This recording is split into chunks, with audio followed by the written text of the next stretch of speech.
The galaxy was ancient. Long before many worlds had names, stars were born, burned bright, and died in silence. Great empires had risen, ruled for ages, and turned to dust. New species had taken their place. Time moved on. It always did. And in all that time, one species had been almost completely forgotten: humans. Their names still existed, but only in old records buried under thousands of years of newer history. There were no grand statues for them, no songs, no warning stories told to children, just a few broken files, scattered notes, and quiet guesses about what might have happened to them. Most believed humanity had vanished long ago. No one knew how. There had been no great final battle, no message asking for help, no clear sign of disease, collapse, or war. Humanity had simply disappeared from the galactic story, and after enough centuries, the galaxy stopped asking why. Three great powers now ruled the stars. The first was the Valkyrie consensus, old and disciplined, a civilization that trusted logic above all things. They measured everything. They believed only in facts. Legends, miracles, and ghost stories meant nothing to them. The second was the Murin Collective, masters of trade and industry. They cared about value, supply, power, and control. If something could not be used, sold, or turned into profit, it meant little. The third was the Asari theocracy, deeply spiritual and mysterious. They believed the universe held truths that science alone could never touch. They studied old prophecies as carefully as others studied star charts. These three powers had kept an uneasy peace for centuries, not because they trusted each other, because war cost too much. So trade moved, fleets crossed the stars, borders held, life continued, until something impossible appeared at the edge of known space. The region was called the Outer Veil. It was a place sensible captains avoided. Beyond the last mapped systems, space became cold, thin, and strange. Sensors gave false readings, navigation systems drifted, light itself seemed weaker there, as if it arrived tired after crossing too much darkness. Still, the Valkyrie sent survey ships now and then, not because they expected to find anything important, but because their kind could not ignore empty space. Every unknown had to be measured. One such ship, Measured Step, was deep in the Veil on a routine mission when its long-range scanner found something that should not have been there. At first, it looked like a sensor fault. Then the reading held steady. It was too large to be debris, too structured to be natural, too cold and controlled to be random. It was a vessel, a ship nearly 4 kilometers long, and it was moving. Captain Vosk stared at the display for several seconds before speaking. Around her, the bridge slowly fell silent. The crew ran scan after scan. Each result made the silence heavier. The hull design was old, terribly old. The metal mix did not match any current civilization. The engine shape, the body structure, the outer markings, they all pointed to something buried in history. Then the database returned a match.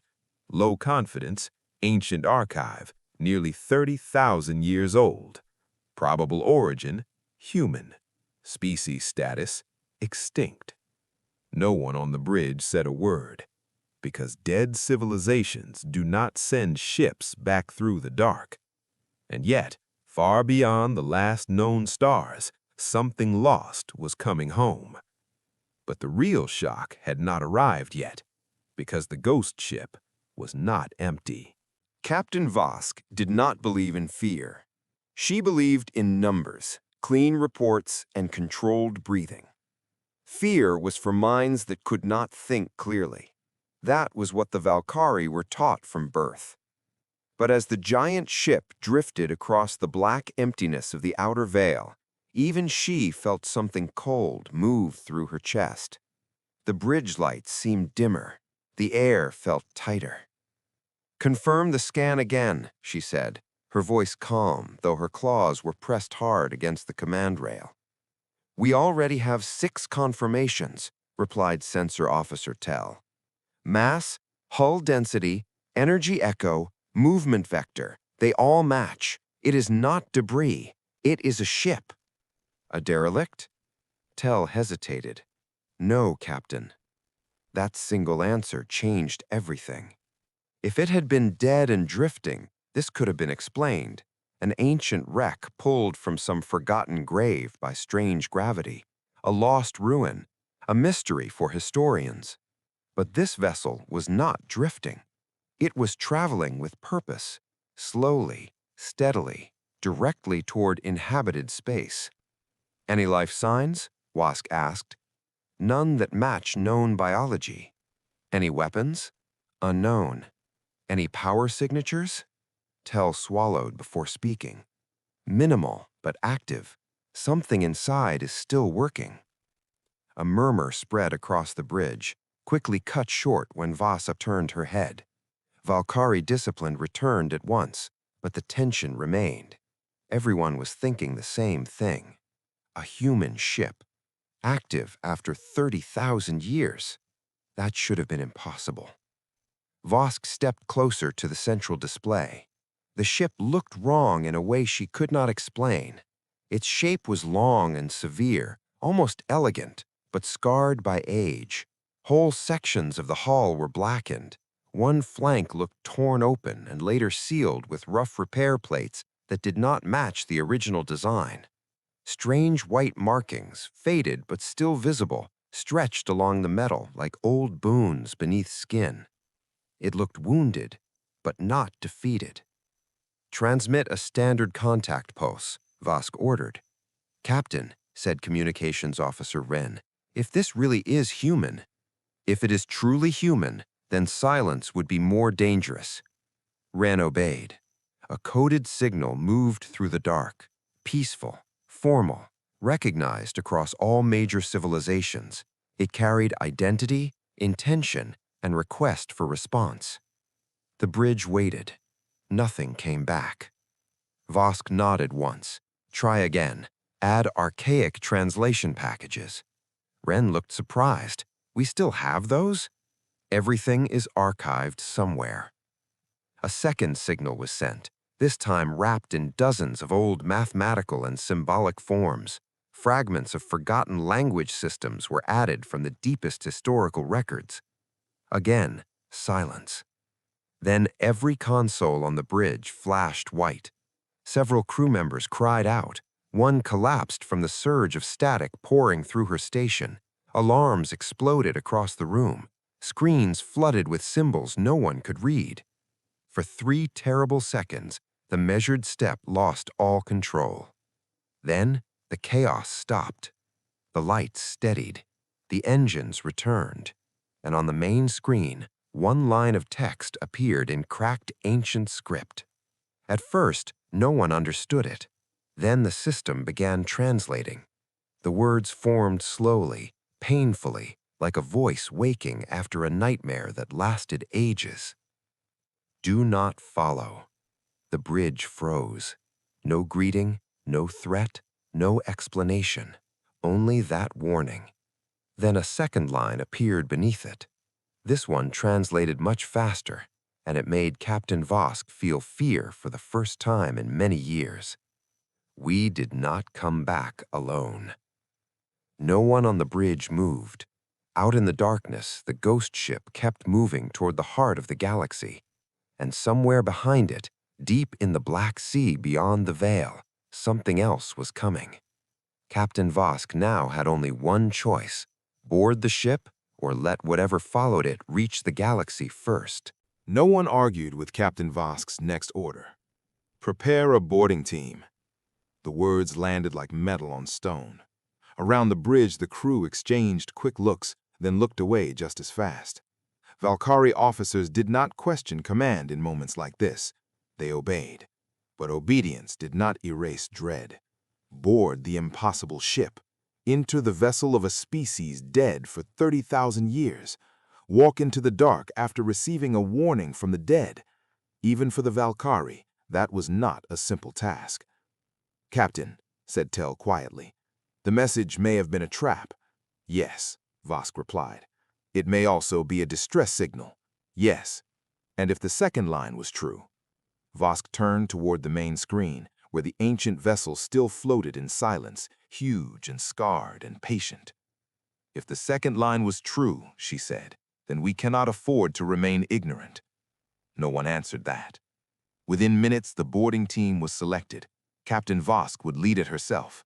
With her went Tell, the sensor officer, Ren from communications, Dr. Seln, the ship's medical specialist, and 2 armored security officers, Drax and Ivan. 6 in total. Small enough to move fast, skilled enough to survive, if survival was still possible. The shuttle launch bay felt colder than usual. As the team sealed their suits and checked their weapons, no one wasted words. The mood was too heavy for casual talk. Only the quiet clicks of armor locks and the faint hum of magnetic boots filled the room. Ren finally broke the silence. "If we find living humans," he said, trying to sound neutral, "what is the protocol?" Vosk looked at him. "First contact, caution, no aggression unless necessary. And if what we find is not human?" No one spoke after that. The shuttle drifted away from the measured step and crossed the empty distance toward the ghost ship. From close range, the vessel looked even older. Its hull was covered in scars, deep cuts, burn marks, impact dents large enough to swallow a shuttle whole. Parts of the metal had warped with age. Other sections looked polished by some unknown force, as if something had touched them again and again over centuries. Several observation windows were black. A few were cracked from within. From within. Vosk noticed that, but said nothing. "Receiving a faint beacon," Ren said suddenly. "Very weak, repeating pattern. Can you translate it?" "Not fully. It's damaged." He paused, listening. "But one part is clear." "What does it say?" Ren's throat moved. "This way." The shuttle found a docking ring half hidden beneath layers of damage. It was ancient, manual, and somehow still active. When the shuttle locked in place, the outer hatch answered almost immediately, opening with a slow groan like a giant creature breathing after a very long sleep. Darkness waited on the other side. The boarding lights cut through dust and floating ice crystals. The airlock beyond was wide and circular, built for bodies shaped differently from Valkyrie. Old symbols covered the walls. Some were labels, some looked like warnings. The language database tried to catch up, offering uncertain words. Pressure, containment, prayer. That last one made Dr. Seln frown. Prayer? "Translation confidence is low," Tell said, though his voice had lost some of its usual certainty. The inner door stood partly open. A line had been scratched across it from top to bottom, deep and violent, as if something sharp and powerful had tried to tear its way through. From one side. The team moved forward. Inside, the corridor stretched into shadow. Emergency lights blinked weakly in red intervals, painting the walls in pulses that made the ship feel alive. The floor was covered in a fine layer of gray dust, untouched for ages. Untouched, except for one thing. There were tracks. Fresh tracks. Not human boot prints, not Valkyrie, not anything they recognized. Long, dragging, uneven. They disappeared around the bend ahead. Ren whispered before he could stop himself. "We're not the first ones here." Then, from somewhere deeper in the ship, a sound echoed through the corridor. A metal clang, then another, then the unmistakable sound of something moving in the dark. Captain Vosk lifted her weapon and stared into the red half-light. "Stay close," she said. And for the first time since leaving the shuttle, the team realized the worst part of the warning was not that the ship had returned, it was that something inside it was awake. But what they found around the next corner was worse than any monster, because it was a message written in human blood. The sound came again, a hard metallic strike. Then silence. Captain Vosk raised one hand, and the team froze in place. The red emergency lights blinked slowly over their helmets, over their weapons, over the long, dragging marks on the floor. Then they turned the corner. Dr. Seln stopped first. "Oh," she whispered. The corridor wall ahead was covered in dark stains. At first, it looked like rust or old damage, but when their lights touched it fully, the truth became clear. It was blood. Old in some places, dried black and brown, fresh in others, still dark and wet along the edges, as if something had touched it recently. Across the wall, written in rough, desperate strokes, were symbols and words in ancient human language. Some letters had been made with fingers, some looked carved by nails. The writing moved across the metal like the final thoughts of people who had run out of time. Ren stepped closer, his scanner shaking slightly in his hand. Translating. The device struggled, then began to form sentences. "Do not open the lower hold." A second line appeared below it. "We thought it was empty." No one moved. A third line, smaller and messier, came into focus. "It learned our voices." A cold silence filled the corridor. Security Officer Drax turned slowly. "Captain, I strongly advise immediate withdrawal." Vosk did not answer at once. She stared at the bloody warning, reading it again and again, as if the meaning might change. It did not. Fresh tracks, a ship that was somehow still active, a warning from the bridge, and now this. Something in the lower hold had been found by the humans, and whatever it was, it had not stayed there. Dr. Seln crouched near the base of the wall. "There are bodies." The others looked down. At first, the gray dust had hidden them, but now their lights found shapes half covered beneath fallen panels and old cloth. Human remains. Some were still in pieces of pressure suits. Some looked like crew uniforms. One skeleton had both hands locked around a small metal object pressed to its chest. Ren picked it up carefully. It was a child's pendant. Small, circular, silver. On one side was a faded blue planet. On the other was one human word, barely readable. Home. Something changed in the room after that. The ship was no longer just a mystery. It became a grave. Tell's voice came through, quieter than usual. "Captain, I'm detecting power fluctuations below us, deep in the structure. Something just moved through 3 decks." "Could it be automated?" asked Even. Tell swallowed. "No, it changed direction after we arrived." The lights flickered. Then a voice spoke behind them. "Please." Everyone spun around. The corridor behind them was empty, but the voice came again, clearer this time, soft, human, weak. It sounded like a frightened woman. "Please, don't leave me alone." Dr. Sound's face lost all color. "That's impossible." Ren's breathing became sharp. "No, no, it came from the comm line. No, from the ship itself." Then another voice echoed from somewhere above. A man this time. "We opened it. We opened it. We opened it." The same sentence over and over in a broken whisper. Drax lifted his weapon toward the ceiling. "Show yourself!" Instead, all the voices stopped at once, and from the far end of the corridor, hidden in darkness beyond their light, something slowly scraped against the wall. Once, twice, then it began moving toward them. What stepped out of that darkness looked human at first, and that was the most terrifying part of all. It stepped into the red light slowly. For one terrible second, every person in the corridor forgot how to breathe. It looked human. It had 2 arms, 2 legs, a head bent slightly to one side. Torn remains of an old pressure suit still hung from its thin body.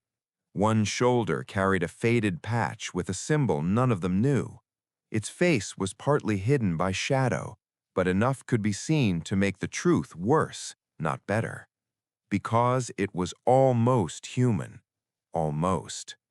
The skin was stretched too tightly over the bones, gray and dry like paper left in fire.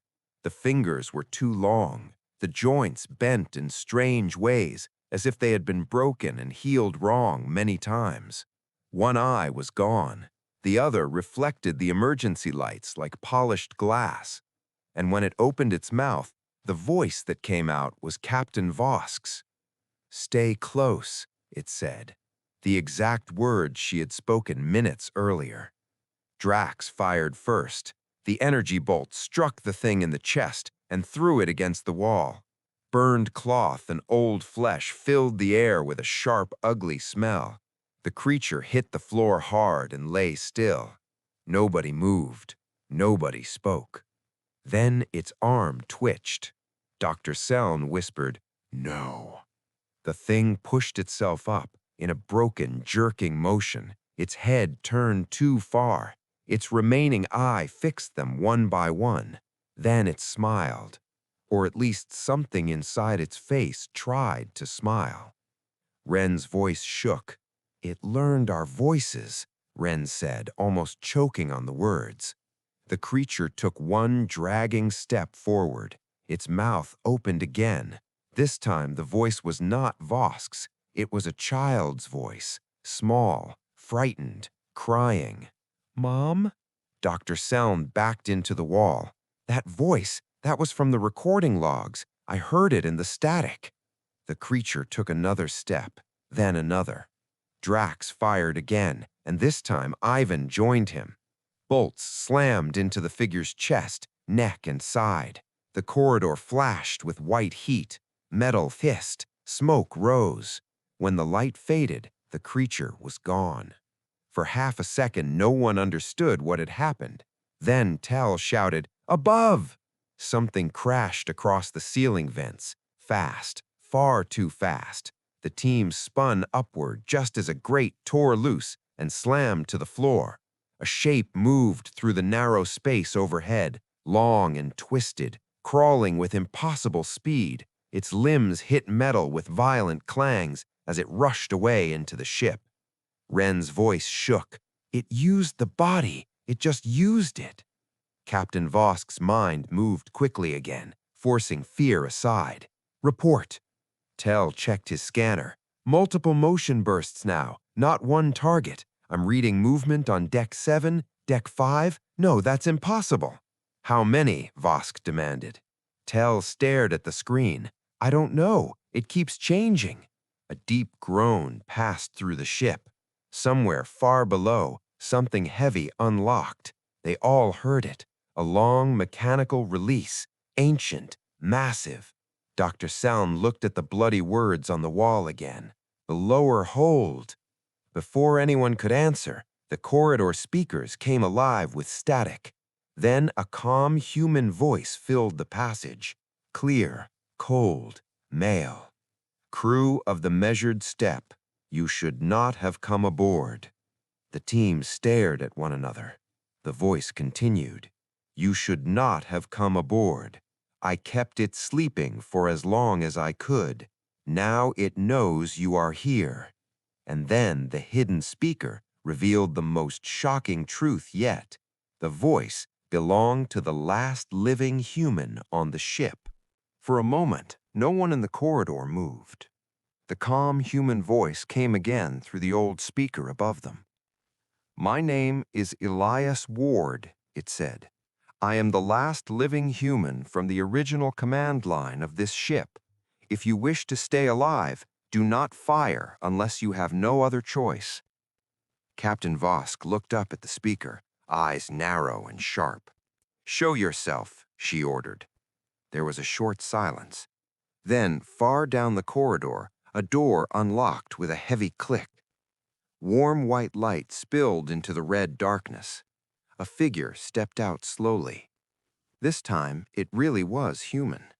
Old, very old. He was tall but thin, wrapped in a long, dark coat that looked more like a practical ship garment than a uniform. His hair was white, cut short, and one side of his face was marked with fine silver lines that looked almost grown into the skin. His eyes were the strangest part. They were tired, deeply tired, but clear, not empty, not broken, just burdened by more years than any face should ever have to carry. The team stared at him. Dr. Selm spoke first, barely above a whisper. "You're alive." The man gave a sad smile. "Barely," he said. He stopped a safe distance away and raised both hands, showing he carried no weapon. But Vosk noticed something else at once. The lights around him were brighter. The corridor systems near him were active. Doors behind him were locked. The ship was obeying him, or something on the ship was. Ren swallowed hard. "You said you were the last living human. Then what was that thing?" Elias looked toward the dark vent above them. His expression changed. The sadness remained, but something harder appeared beneath it. "Our mistake," he said quietly. "Our punishment. Our shadow." Tell frowned. "That is not an answer." "No, it is the beginning of one." A deep shudder ran through the floor. Somewhere far below, metal groaned like a giant beast turning in sleep. Elias closed his eyes for a second, as if feeling the vibration through his bones. When he opened them again, urgency had replaced calm. "You need to come with me, now." Drax kept his weapon raised. "Why should we trust you?" "Because if you stay in this corridor for another 3 minutes, it will find you again. And next time, it will not test your fear. It will use your memories." That hit them harder than a threat. Vosk stepped forward. "Explain."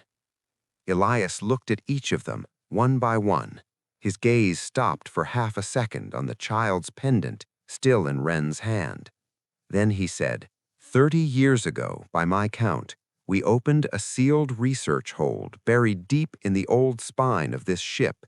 It had been locked since before even my grandparents' time. We believed it contained early void research, maybe lost engine theory, maybe forgotten survival records. His voice began to shake slightly. We were wrong. The corridor fell silent, except for the faint hum of failing systems. "What was inside?" Dr. Selm asked.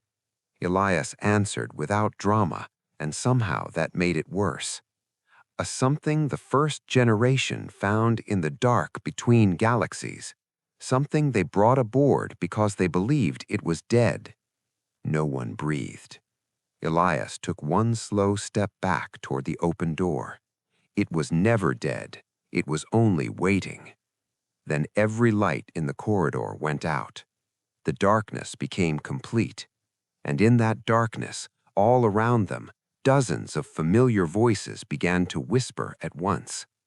When the lights came back, one member of Vosk's team was gone. Darkness swallowed everything. Not dim light, not shadow, complete black. Captain Vosk could not see her own hand. The ship's sounds grew louder in the dark. The low hum in the walls, the dry tick of old metal cooling, the distant scrape of something moving where no living thing should have been.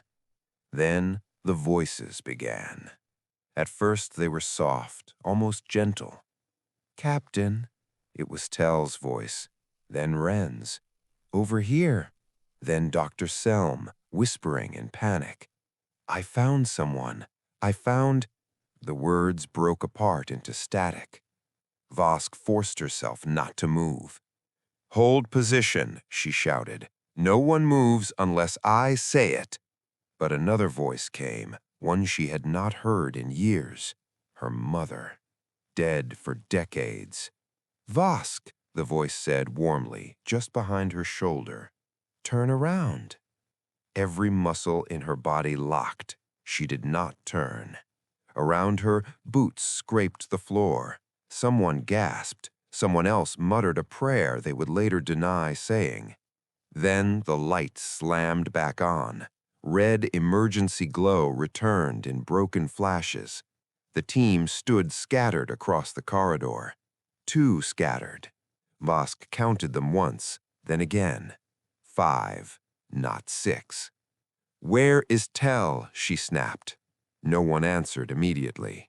Then Wren pointed with a shaking hand toward the open maintenance shaft along the left wall. Its grate had been torn away. Fresh scratches marked the metal edge. Dr. Seln rushed to it and looked inside. Her face went pale. "There's blood." "Not much, just enough." Drax moved forward with weapon raised. "He may be alive." "No," Elias said from the doorway, his voice suddenly hard. "Do not go in there." Drax spun on him. "He's one of ours. And if you follow, you will become one of his memories." The corridor fell silent. Vosk stepped toward the shaft and looked inside herself. The tunnel was narrow, full of pipes and cables, disappearing into dark angles deeper in the ship. A smear of blood dragged along one side, then vanished where the tunnel bent down. There was no body, no cry for help, only absence. "What did it do to him?" Vosk asked. Elias answered too quickly, as if he had said it to himself many times before. "It takes what is useful first." Wren stared at him. "Useful for what?"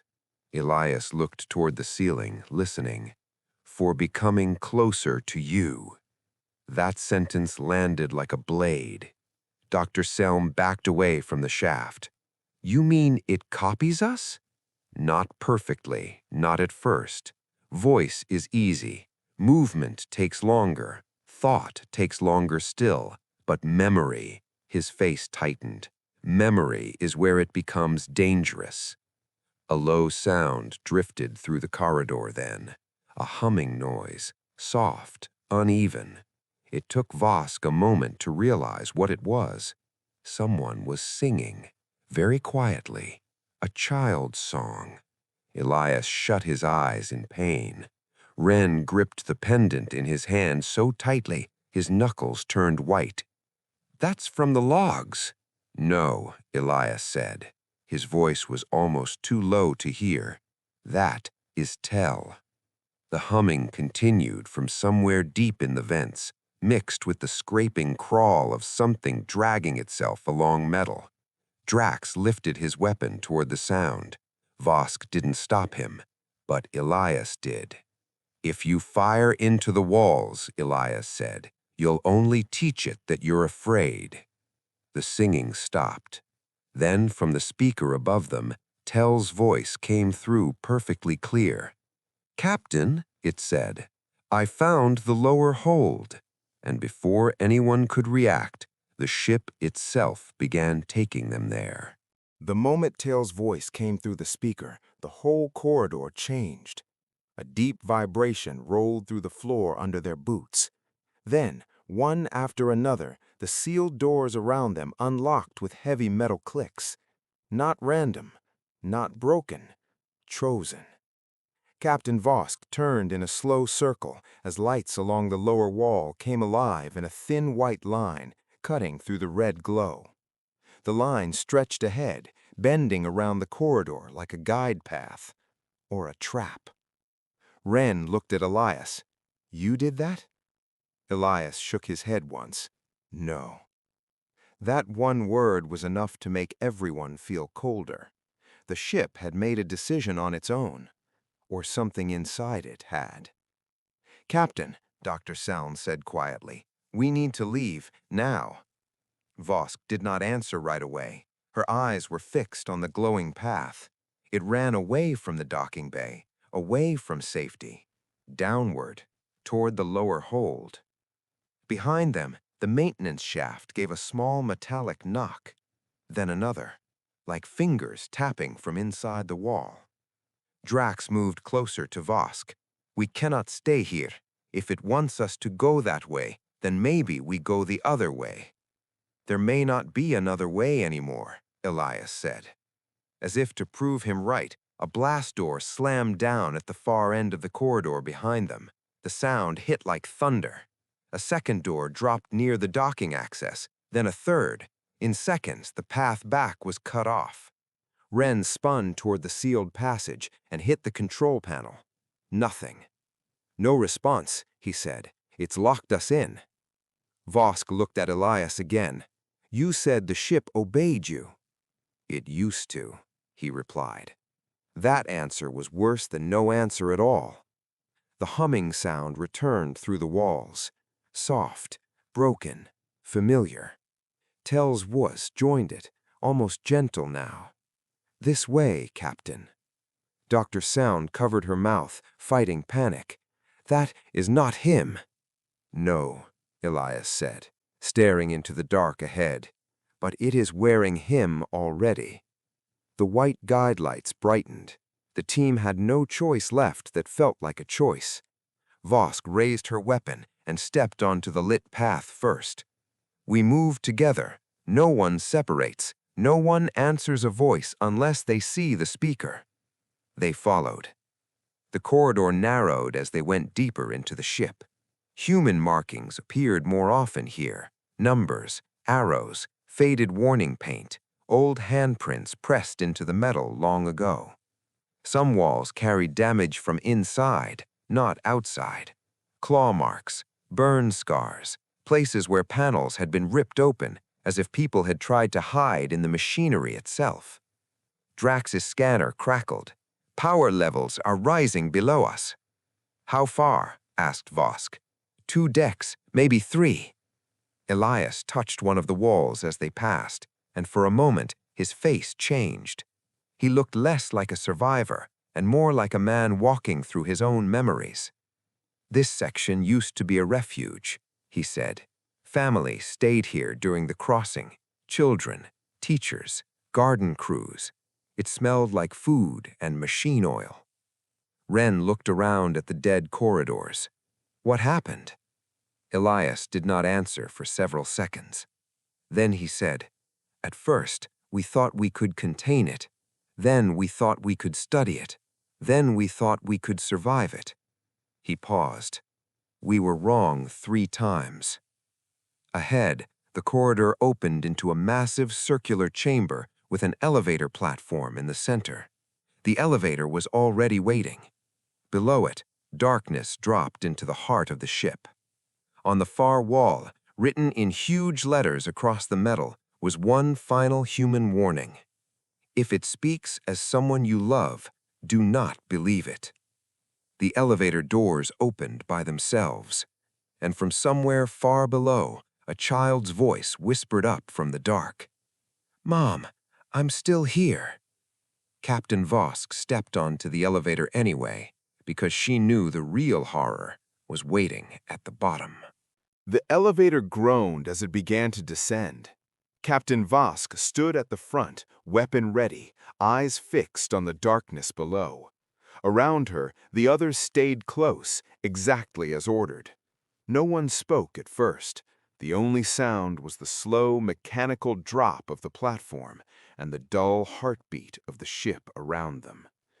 Down, deeper, into the place the humans had begged no one to open. The walls of the shaft passed by in bands of old steel and broken lights. Here and there, Vosk saw markings carved into the metal. Some were names, some were dates, some were prayers. One section had been scratched so deeply it almost cut through the wall itself. We heard it dreaming. Dr. Selm saw it too and looked away at once. Ren kept staring downward. How deep does this go? Elias answered without looking at him.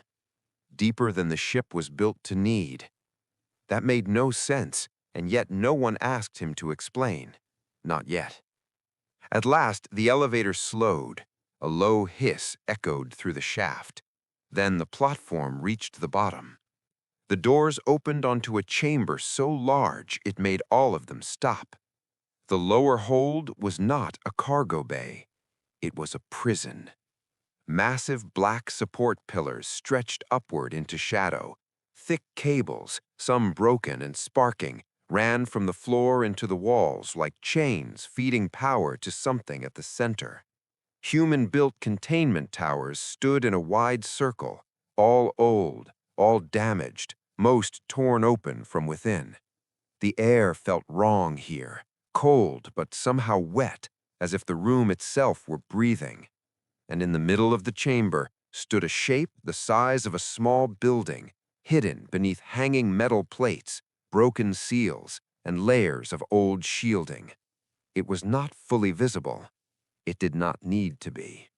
Just seeing part of it hurt the mind. The thing at the center had no clear form. One second it looked like twisted machinery.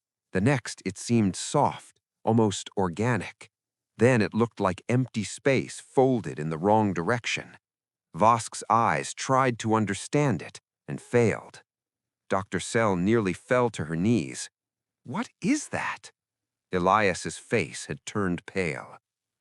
When our ancestors crossed the dark between galaxies, they found a drifting structure outside known physics. It had no heat, no signal, no clear material pattern.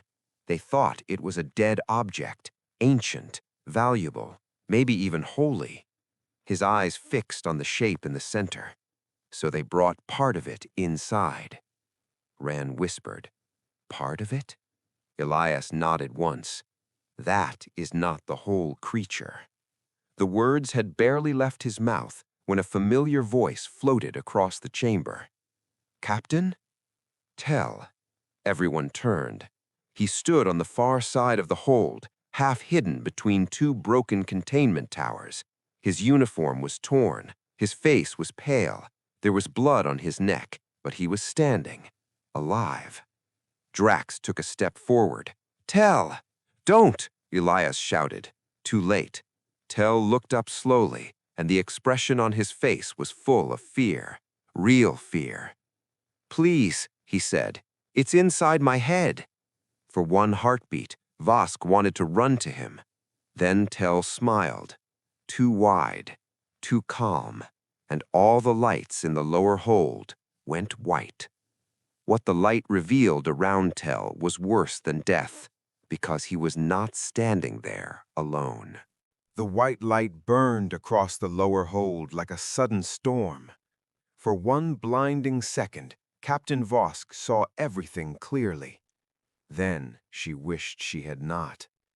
Tell was still standing where they had seen him, but now the truth around him was visible. He was not alone. Shapes were hanging from the broken containment towers behind him. Human bodies, or what had once been human bodies. Some were still wrapped in old pressure suits. Some wore faded ship uniforms. Some were only half covered in torn cloth and cables. They were suspended high above the floor by long black strands that seemed to grow straight out of the central mass in the chamber. The bodies were dry, pale, and still, but their mouths were open, as if each one had died trying to scream. And all of them were facing the boarding team. Dr. Selm made a sound that was almost a sob. Ren looked away, then looked back because he could not stop himself. Even Drax, who had faced combat his entire life, stood frozen. The white light flickered once and faded back into the red emergency glow. Tell remained in place, but now his body was wrong. His arms hung too loosely, his neck bent at an angle no living person could hold for long. His lips still carried that terrible smile. Elias stepped in front of the team. "Do not listen to anything it says now." Tell's head turned slowly toward him. Then Tell spoke in a voice that was not his own. "Elias," it said, calm and almost kind, "you left them here." Elias flinched like he had been struck. The thing wearing Tell continued. "You locked the doors. You heard them cry. You chose yourself." "That is not true," Elias said, but his voice broke on the last word. Vosk looked at him sharply. A terrible silence followed. Then, for the first time, Elias failed to look anyone in the eyes. Ren understood before the others did. "You didn't survive by chance," he whispered. "You were one of the people who sealed this place." Elias closed his eyes. "Yes," he said. The answer hit the group like a blast wave. Dr. Selm stared at him in shock. "You told us you tried to contain it." "I did. You trapped them down here." "I trapped it down here," Elias shouted, sudden pain ripping through his voice. "There were still survivors on the upper decks, children, families. If I had not sealed the hold, it would have taken the whole ship in one night." His chest rose and fell hard. Tears stood in his eyes, but he kept speaking. "I heard them for weeks after the doors closed. I heard them begging me to open it. I heard voices I loved. I heard my own daughter." Nobody spoke. Even the lower hold itself seemed to pause. Then the thing inside Tell laughed. It was a quiet sound, soft, human, and somehow more horrifying than a scream.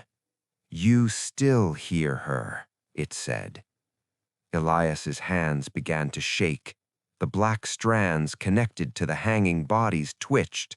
Then, all at once, every suspended head lifted, not by choice, not by life, but as if one mind had suddenly reached into all of them together. Vosk raised her weapon. The central mass in the chamber shifted, and from deep inside it, a child's voice whispered through the hold. "Dad, why did you leave me here?" The next thing Elias did changed everything, because he finally revealed the one secret he had hidden from them all along. For a long second, Elias did not move. The child's voice still floated through the lower hold. "Dad, why did you leave me here?" It was soft, hurt, innocent, and it broke him. Elias dropped to one knee, one hand pressed over his mouth, as if he could stop the pain from coming out. His shoulders shook. The red light trembled over his white hair, over the deep lines in his face, over the guilt he had carried for longer than anyone should have to live. Captain Vosk watched him carefully. "Elias," she said, firm but not cruel, "what secret are you still hiding?" He looked up. For the first time since they had met him, the old human did not seem calm or wise or in control. He seemed tired. Tired in the way only a person who had been running from truth for too long could be. Then he answered. "Didn't survive by accident," he said. The lower hold fell silent. Ren frowned. "What do you mean?" Elias looked toward the shifting shape in the center of the chamber. "I told you our ancestors brought part of it aboard because they thought it was dead. That was true. I told you we later opened the sealed hold and woke it. That was also true." He paused, and his voice became smaller. "But I never told you why I was still alive." No one spoke. Even the thing wearing Tell was quiet now, as if it too wanted to hear this. Elias slowly reached into his coat and removed a thin metal device no larger than a hand. It was old, scratched, and connected to his wrist by a line of silver woven into his skin. Dr. Selm stared at it. "That's linked to your nervous system." Elias nodded. "It's an interface key," he said. "A control bond." Captain Vosk's eyes narrowed. "Control over what?" Elias looked at the creature. "Over the cage." The words landed hard. For the first time, the team understood the awful truth. He had not only survived the ship, he had been part of the thing keeping the monster contained. Ren stepped back. "You're connected to it?" "To the prison systems," Elias said quickly. "Not to it. At least, not at first." That last part made everyone tense. Elias saw it and gave a weak, broken smile. The first commanders created a living lock. Human mind joined with machine barrier. Thought became a wall. Memory became a key. Only someone bound to the system could hold the lower seal stable. "And you took that role?" Vosk asked. "No," Elias whispered. "My daughter did." Silence. Then Elias continued, voice trembling. "She was the strongest match. She was only 12. When the hold failed, she used the bond to slow it down, to trap it, to save the ship." The child's voice returned at once, sweeter now, closer. "Dad?" Elias shut his eyes. "I stayed alive because I took part of the bond from her later. Not enough to free her, not enough to save her, just enough to keep the prison running." He looked at Vosk with empty, ruined eyes. "For 30 years I have listened to her voice, never knowing when it was truly her and when it was only the thing below wearing her pain." The central mass began to pulse, the hanging bodies twitched, and Elias rose slowly to his feet. "I have only one way to end this," he said. In the final part, Elias makes his last choice, and Captain Vosk must decide whether humanity's ghost ship should be saved or destroyed forever. The lower hold shook as the creature pulsed in the center of the chamber. The hanging bodies twisted slowly on their black strands. Tal's stolen body stood still, smiling that dead, broken smile. The red lights flashed across the room like warning signals from a dying heart. Elias held the small interface key in his trembling hand. "There is only one way to end this," he said again. "The prison must overload. The entire lower spine of the ship will burn. Nothing here will survive." Wren stared at him. "That will kill you." "Yes," Elias said. Dr. Selm's voice shook. "And your daughter?" For a moment, the old human could not speak. Then he looked into the center of the creature, into the shifting darkness where shape and shadow kept changing, and answered softly. "She has been trapped in its suffering for too long. This is the only mercy I have left to give her." Captain Vosk understood at once. "This is why the ship came back," she said. "Not to attack the galaxy, not to conquer it." Elias nodded. "It was trying to reach someone, anyone. I guided it back toward known space because I knew I was failing. The prison was weakening. If I died alone out there, this thing would drift free one day and find its own way into your worlds." The truth landed heavily on everyone. Humanity had not returned for war. It had returned with a warning. The creature suddenly moved, not with speed at first, but with intention. The black strands lashed outward. One struck a metal tower and split it open like thin glass. Another shot toward Vosk's team. Drax shoved Wren aside and fired. White bolts lit the hold. Ivan joined him. Dr. Selm pulled back toward the elevator. Then Tell's body screamed, not in fear, in rage, and every hanging corpse in the chamber began to jerk and turn toward them. "Go!" Elias shouted. "I'll trigger the burn." Captain Vosk did not move. For one hard second she looked at him, the last human, broken by guilt, still standing anyway. Then she made her choice. She stepped forward, grabbed Elias's arm, and pushed the interface key back into his hand. "You are not dying alone," she said. Together they ran to the main control pillar near the center ring. Wren and Dr. Selm covered them, while Drax and Ivan fired at the bodies closing in. The creature's whispers filled the air with stolen voices, children crying, parents calling, old friends begging. Vosk ignored every one of them. At the console, Elias pressed the key into the ancient slot. The pillar came alive with harsh white light. "Manual confirmation," the system said in old human speech. Elias looked at the central mass, and whispered, "I'm sorry." Then another voice answered from inside the darkness, small, gentle, real. "It's okay, Dad." Elias froze. Tears filled his eyes, and with shaking fingers, he triggered the final burn. The whole lower hold erupted in blinding light.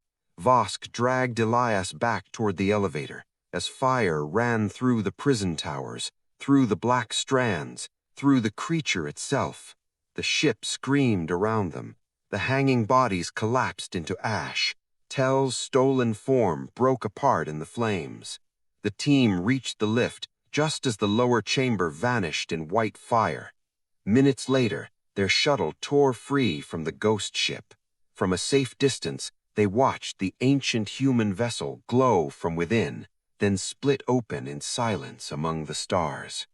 Captain Vosk stood in the shuttle, staring at the fading light. Humanity was gone. But in the end, they had not returned as monsters. They had returned as a warning and as a sacrifice. Beside her, Elias closed his eyes one last time, and finally, after 30,000 years of silence, the ghost ship was at peace. The end. May this message strengthen your faith and renew your hope. Thank you for staying until the end. If this touched your heart, like, share, and subscribe to Astro Realms for more uplifting content. May God's blessings overflow in your life. See you soon.